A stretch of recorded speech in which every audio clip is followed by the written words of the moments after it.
It's 5:05 and welcome in to a Tuesday edition of the Carolina Journal News Hour on Charlotte's FM News Talk 107.9 FM WBT. I'm Nick Craig. Good morning to you. We start off with brutally cold temperatures across the state of North Carolina.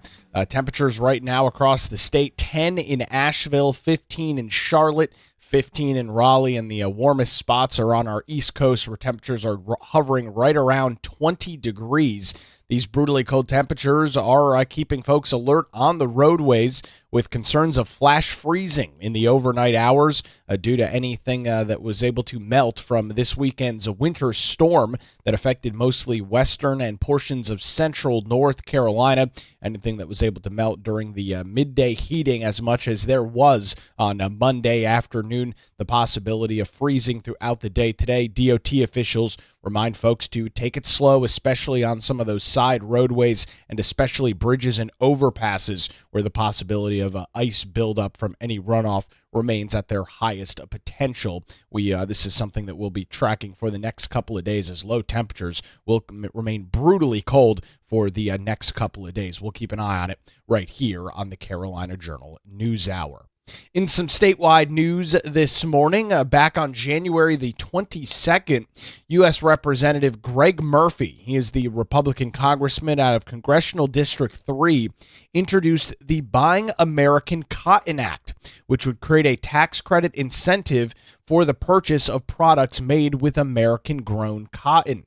Murphy said in a press release, quote, "American cotton growers, especially those in eastern North Carolina, play a critical role in our nation's farm economy. They help supply countless industries with high-quality raw materials to produce clothing, home goods, industrial and medical products, and much, much more. Global competition has made survival for our cotton growers difficult, straining rural communities and destabilizing our supply chain. I am proud to put Eastern North Carolina first by introducing the Buying American Cotton Act to support its rich tradition of purchasing high-quality cotton from the United States and the world." Similar legislation was also introduced back in 2025 in the last congressional session. However, it did not proceed through Congress. It was introduced and unfortunately kind of died on the vine. Chris Sawyer, a cotton farmer from Greenville, said, "We need to continue to strengthen our demand for U.S. cotton to keep our farms running and our rural communities strong. The Buying American Cotton Act advances these goals by ensuring that U.S.-grown fibers remain a top choice for both brands and retailers." And this is a major business not only in North Carolina but across the U.S. According to data from the U.S. Department of Agriculture in 2024, more than 410,000 acres of all-purpose cotton were planted in North Carolina, and 400,000 of those acres were harvested, producing some 942 pounds an acre.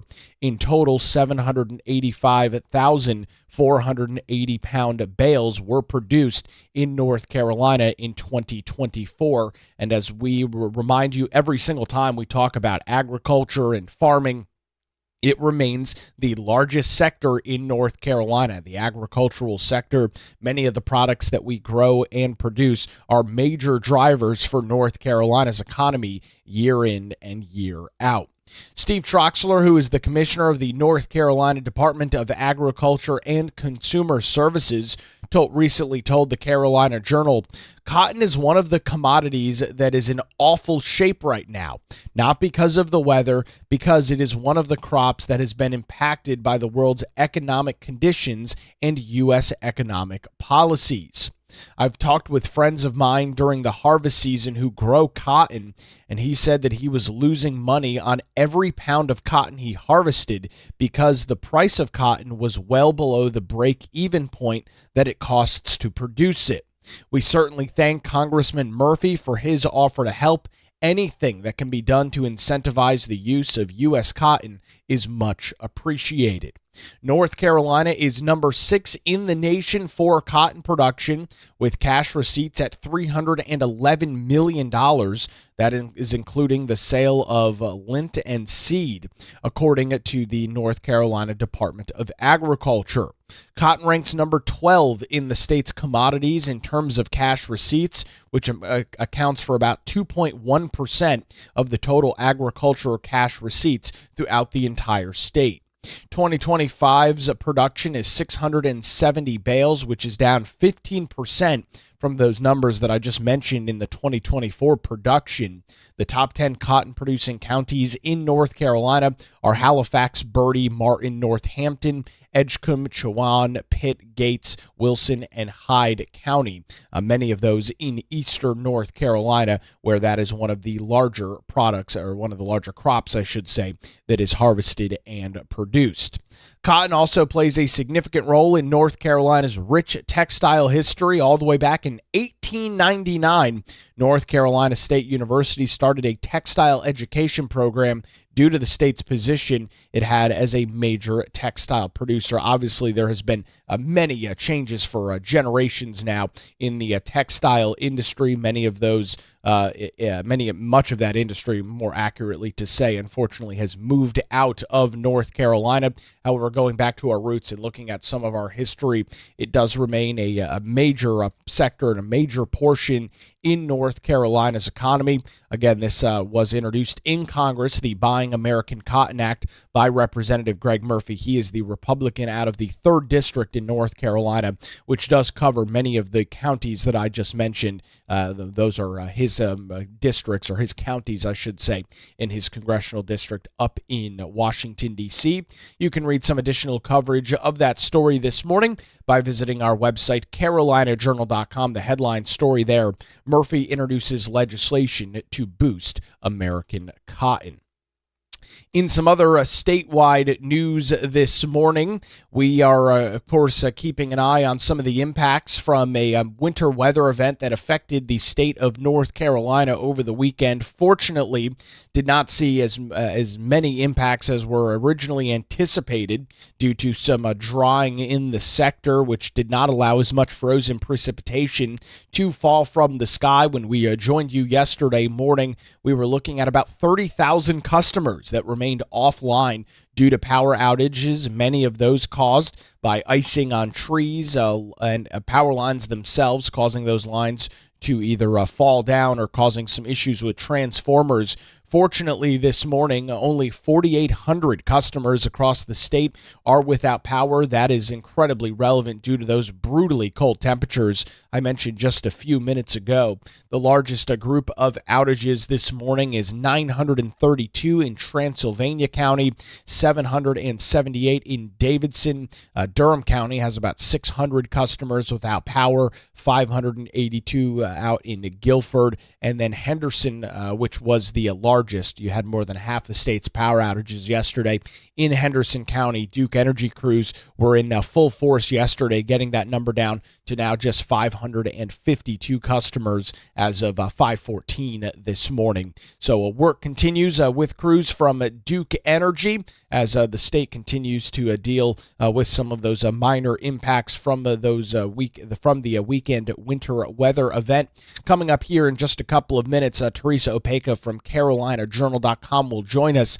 Even though the impacts weren't that severe, there are already reports of scammers out and about in North Carolina. We'll have some of those details coming up here in just a few minutes on the Carolina Journal News Hour. It's now 5:14 on Charlotte's FM News Talk, 107.9 FM, WBT.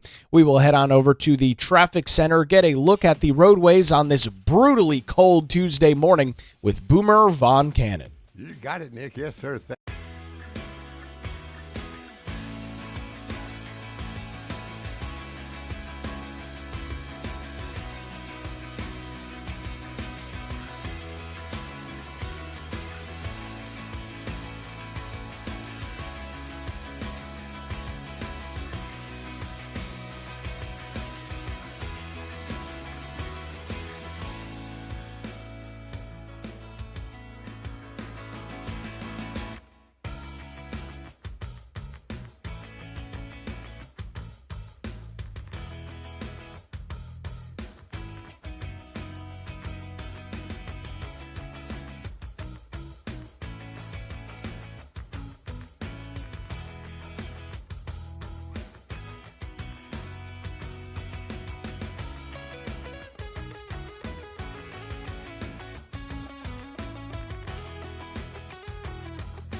It's 5:20. Welcome back to the Carolina Journal News Hour. Good Tuesday morning to you on Charlotte's FM News Talk, 107.9 FM, WBT. I'm Nick Craig. Whether it is tropical storms and hurricanes in the summer or sleet, freezing rain, and snow in the winter, there is always the risk in the immediate aftermath of a natural disaster or storm that unfortunately scammers make their way into North Carolina to try and take advantage of individuals that are trying to pick up the pieces and recover.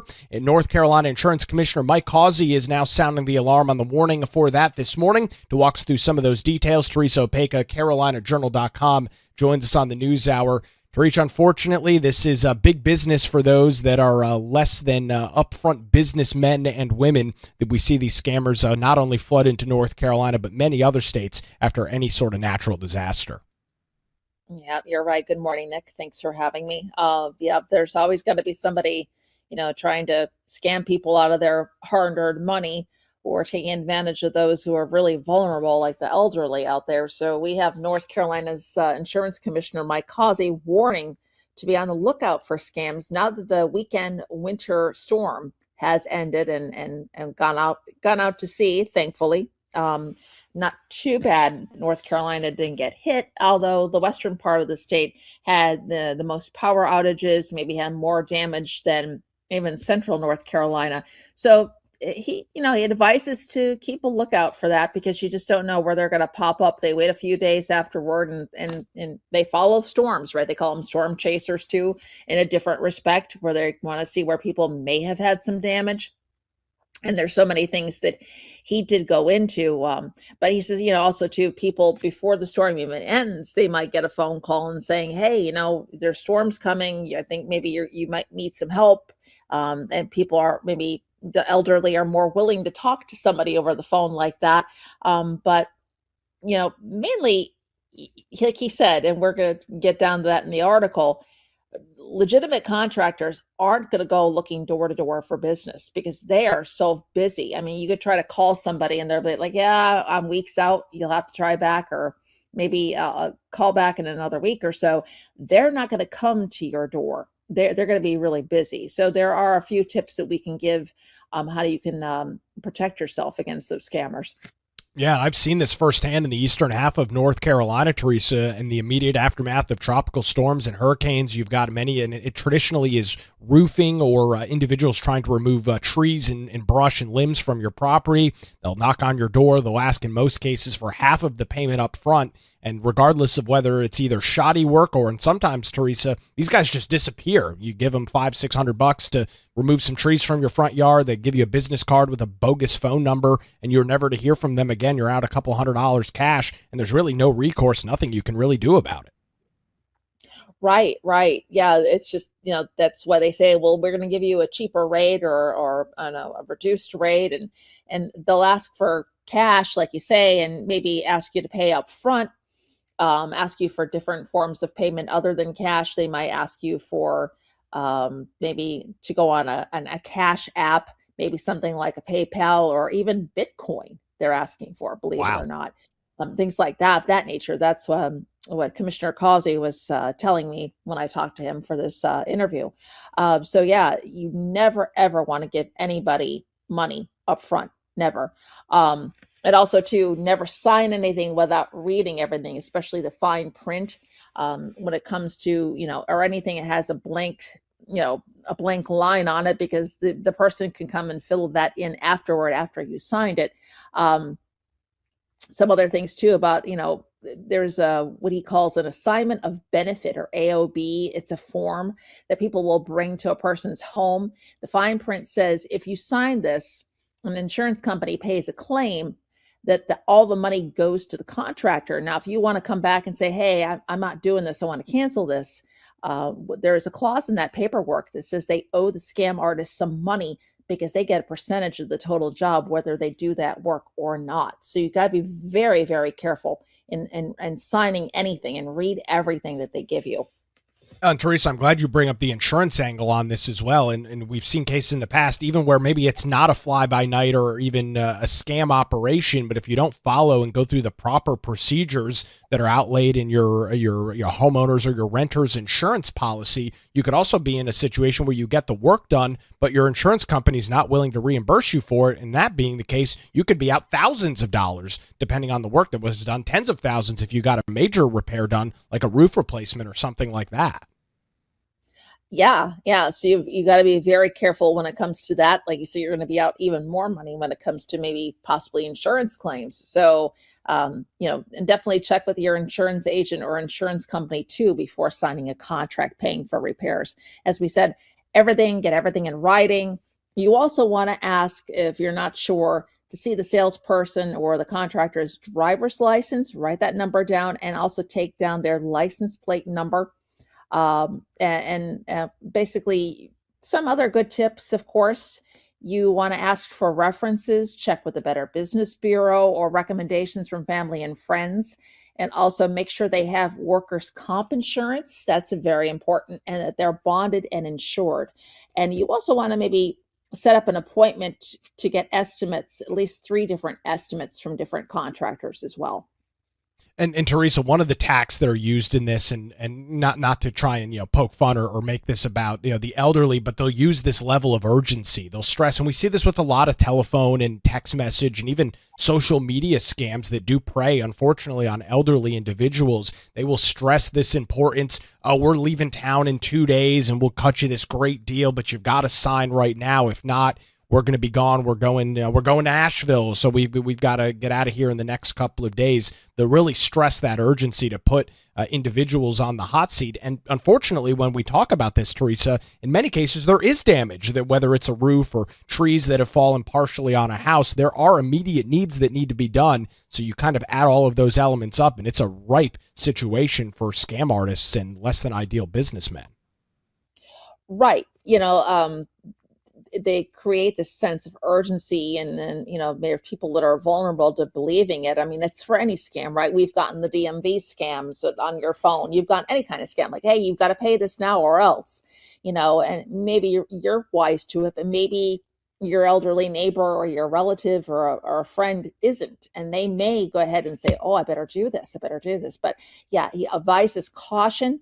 Slow down. There's no sense of urgency. Of course, yes, if you do really have damage, you have that sense of urgency, but there's no sense of urgency to go ahead and sign anything or pay any money out. You really want to take your time, read over everything, make sure you know what you're signing, or ask for help too. Maybe you don't understand what you're looking at. Ask maybe for a family friend or a relative or even a neighbor to come take a look at what the paperwork that they have. And also other tips too. If someone does show up in your driveway, as we mentioned, most contractors won't, but if they do, make sure it doesn't have an out-of-state license plate on their vehicle, or if they have a U-Haul or a rented truck, you can almost make sure that that's definitely a scam. Or like you're talking about having real damage. They actually might say, hey, you know what? We think there might be some damage. Let's go take a look, especially when it comes to a roof. And they'll go up there and create damage. Commissioner Causey said they've known to take hammers, bang on the roof.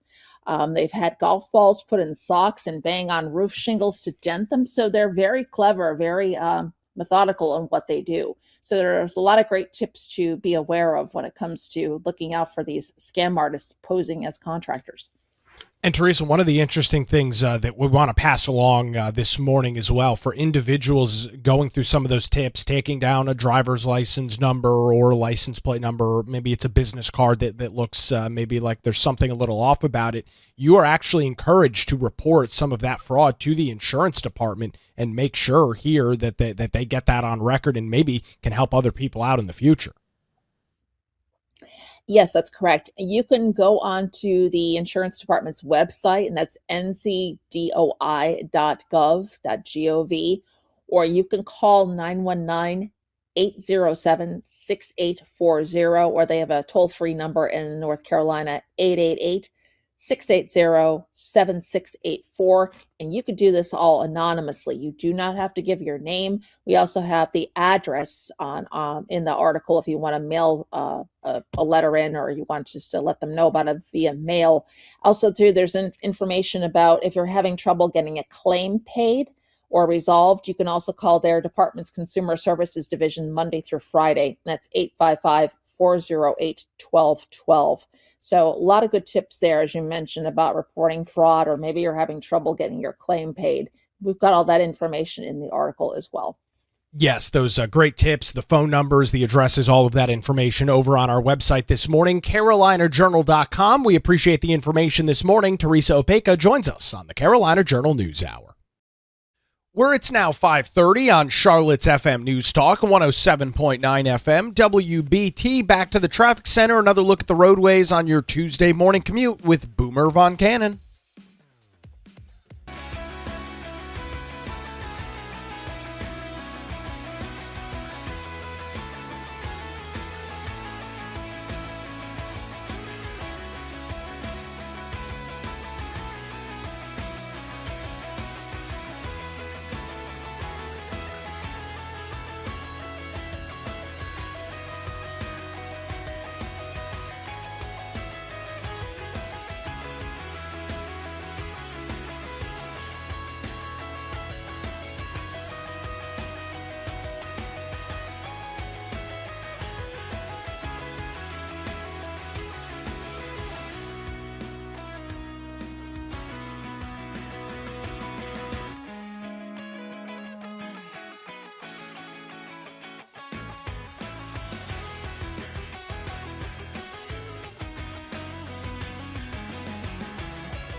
It's 5:37. Welcome back to the Carolina Journal News Hour on Charlotte's FM News Talk, 107.9 FM, WBT. I'm Nick Craig. Good Tuesday morning to you. Sometimes one legal challenge can run into another. That's what we're tracking this morning on the Carolina Journal News Hour. We've had a couple of stories over the last year or so as it relates to the North Carolina General Assembly, various members of the Council of State, and Democratic Governor Josh Stein as it relates to appointment authorities. One of those cases does deal with the North Carolina State Board of Elections, which is now under the control of State Auditor Dave Boliek. To walk us through the latest legal updates on that this morning and how a previous challenge that we talked about just a couple of weeks ago, Mitch Kokai from the John Locke Foundation joins us on the Carolina Journal News Hour. Mitch, if my memory serves me correct, there's 3 different legal challenges that are currently out in different stages across North Carolina. All of them essentially boil down to the same thing. The General Assembly trying to take appointment authority from the governor and move it to a different member within the executive branch across North Carolina. What's the latest that you're tracking as it relates to the state board? Well, in this case, you might remember that the State Board of Elections had been appointed by the governor. He could appoint up to 3 people from his own party and up to 2 people from the other major party. So in effect, you had a Democratic-leaning board 3-2. And then as part of Senate Bill 382 in 2024, the General Assembly moved that power from the governor to the state auditor, Dave Boliek, a Republican. And basically the same rules applied. The auditor could appoint up to 3 people from a particular party and 2 members of the other party. So because Dave Boliek is a Republican, the Board of Elections moved from 3-2 Democrat to 3-2 Republican. A trial court would not have allowed that to go forward, but then the State Court of Appeals stepped in and said, no, this was fine. And the state Supreme Court issued an order without actually hearing the case, saying that the state appeals court's decision could stand. So Dave Boliek was allowed to make the appointments. The Board of Elections did move from being 3-2 Democrat to 3-2 Republican. The case remains at the Court of Appeals, though, and the Court of Appeals will end up hearing arguments in this case and decide whether that change to move the Board of Elections appointments within the executive branch from one member of the Council of State, the governor, to another, the auditor, whether that is constitutional. Those arguments had been scheduled this week. Because of the threat of winter weather, they got bumped back, but those arguments will take place in early February. And at some point in the not too distant future, we might see a ruling from the Court of Appeals on how that case will play out. Now, the most interesting development, other than the oral arguments being bumped back from late January to early February, is that Dave Boliek has asked the State Court of Appeals to take note of its own ruling in another recent case that pitted the governor against legislative leaders. This was the case, and all of these cases are called Stein v. Berger or Stein v. Hall, depending on which of the legislative leaders you put first on the court document. But in the other case, called Stein v. Hall, it dealt with a couple of issues. One was appointment of statewide judicial filling statewide judicial vacancies. But the other that had particular interest to Dave Boliek was the movement of one of Governor Josh Stein's Utilities Commission appointments from the governor to the state treasurer, Brad Briner. And basically what the State Court of Appeals said in that Stein v. Hall ruling was that was fine. The General Assembly had within its power to move a Utilities Commission appointment from the governor to the state treasurer. That was a movement within the executive branch. It was not a case of the legislature taking one of the governor's appointments for itself. And so the legal issue here is that Dave Boliek's attorneys filed a document in the State Court of Appeals saying that this is a subsequent authority is the official rule title of it. And basically they're saying, hey, look at what you just said in this Stein v. Hall case about it being okay to move a Utilities Commission appointment from the governor to the treasurer, and it should apply to what you're going to say about this case, moving the Elections Board appointments from the governor to the auditor. It'll be very interesting to see whether the appeals court does in fact look at that and say, yes, that's what we should do.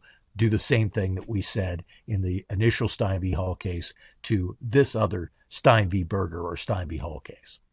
I'm glad you bring up some of that backstory, Mitch. And while the Utilities Commission is not necessarily as high profile as the North Carolina State Board of Elections, obviously we have elections that roll through every year in North Carolina, whether we're talking about municipals or general elections. They are both very important boards that exist across the state of North Carolina. Just because one gets more news coverage than the other, I don't think diminishes the responsibility of the Utilities Commission. Is there anything materially different in these cases, Mitch, as the argument is being made by the auditor, or by the lawyers for the auditor's office and Dave Boliek? Is there anything truly different about those two cases, or do you see this as, okay, if you ruled this way on Utilities Commission, you seemingly have to rule the same way as it relates to the State Board of Elections?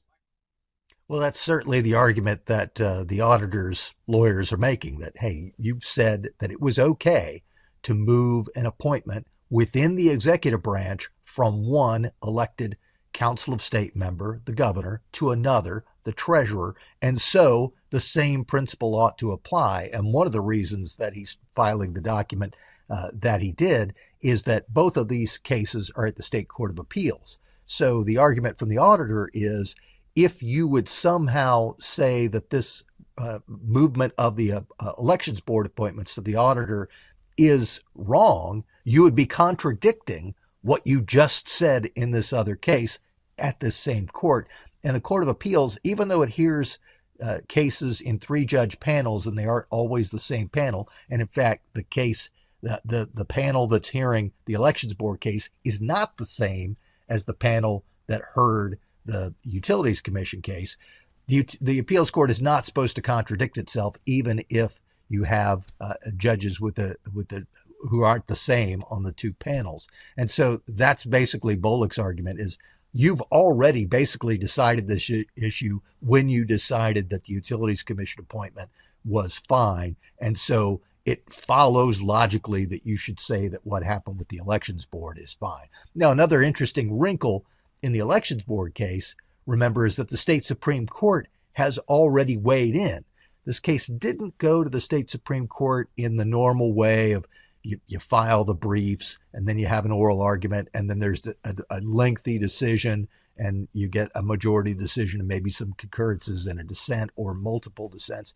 In this case, the Court of Appeals issued an order blocking what the trial court had said in favor of Governor Stein, and the state Supreme Court stepped in and basically just issued an order saying the state appeals court had a good reason to do what it did. The trial court obviously got this wrong. No one signed that opinion, but the majority agreed to it. And the only real lengthy discussion we got was from the dissenters, the Democratic justices, who said this was done wrong procedurally and the trial court's order should have stood. But the Supreme Court has already stepped in. So in addition to what Dave Boliek has said, the Court of Appeals has to look at what the state Supreme Court has already said and make sure that its ruling doesn't contradict what the state Supreme Court has already said about this case. And obviously this would be down the road, Mitch. You mentioned that these arguments are going to be heard in early February, but it seemingly would bolster the ability, if this does not go the way of the state auditor when it makes its way in front of the appeals court, if this doesn't go his way, it seemingly would bolster his argument in potentially appealing this to the state's highest court, which would be the final decision maker one way or the other when this thing is all said and done. Yeah, that's right. And I suspect that the state Supreme Court will at some point have to step in and weigh in on at least one of these cases. And because you mentioned that there's, in addition to these two, there's another appointments case in which the legislative leaders who got a mixed ruling in that case have asked the state Supreme Court to step in. Governor Josh Stein doesn't actually want the state Supreme Court to take that case. He has said, if you do take this case, I'd like you to rule in my favor. But he said, I would prefer you don't take this case. But one suspects that the state Supreme Court will at some point take one of these appointments fights between Governor Stein and the legislative leaders and will come up with a ruling one way or another about the things that the General Assembly has done and whether they could stand. Because you've got this issue, moving appointments from one member of the Council of State to another. But you have some other issues as well, whether it's okay to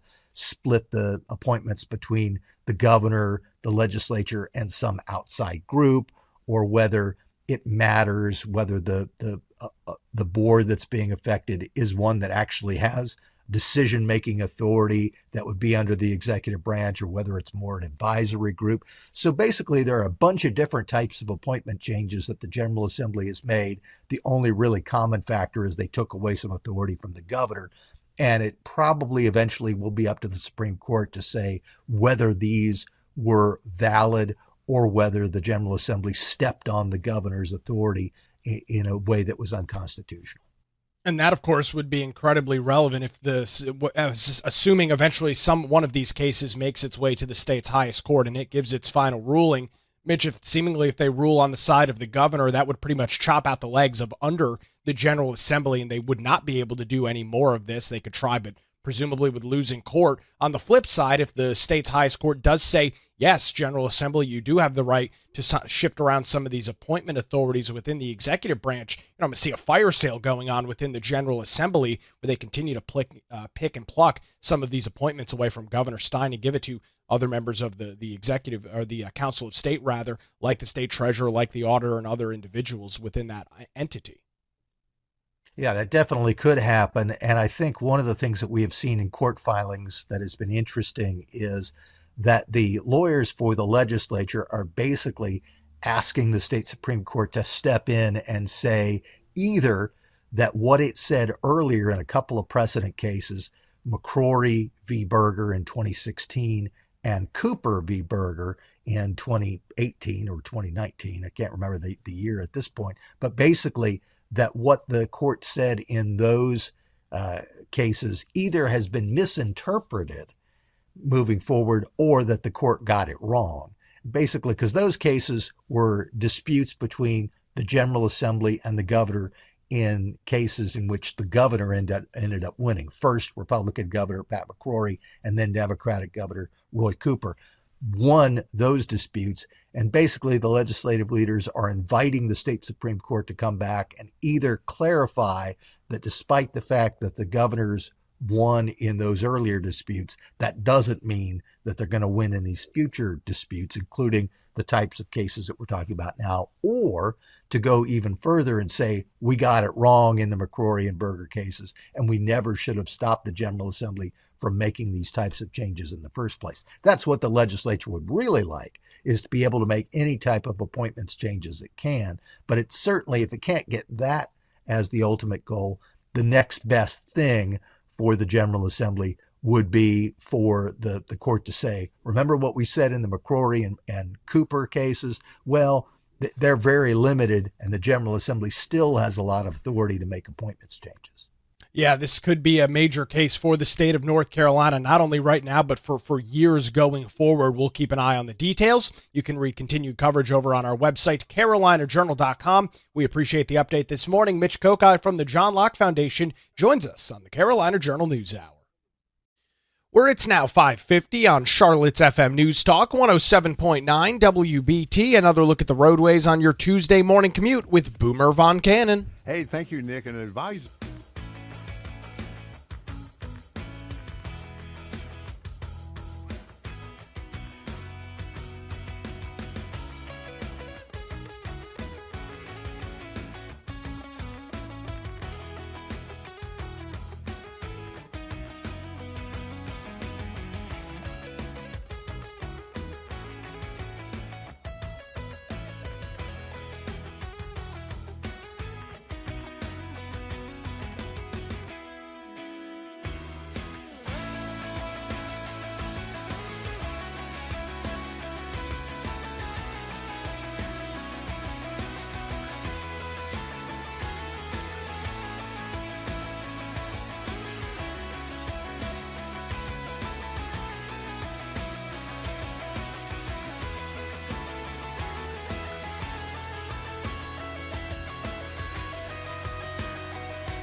It's 5:56. Welcome back to the Carolina Journal News Hour on Charlotte's FM News Talk, 107.9 FM, WBT. Brutally cold temperatures being felt across the state early this Tuesday morning.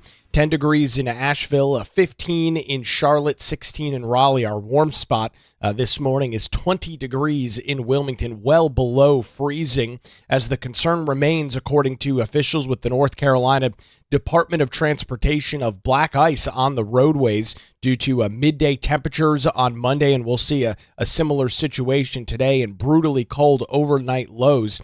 They are warning that on side streets, intersections, and especially bridges and overpasses, make sure you are extra cautious if you are out and about this morning. Actually, I just say this, Boone is actually our cold spot. 7 degrees in Boone. The feel-like temperature up in the mountains is a brisk 0 degrees, according to the latest information from the National Weather Service. Brutally cold temperatures will persist in overnight lows for the next couple of days.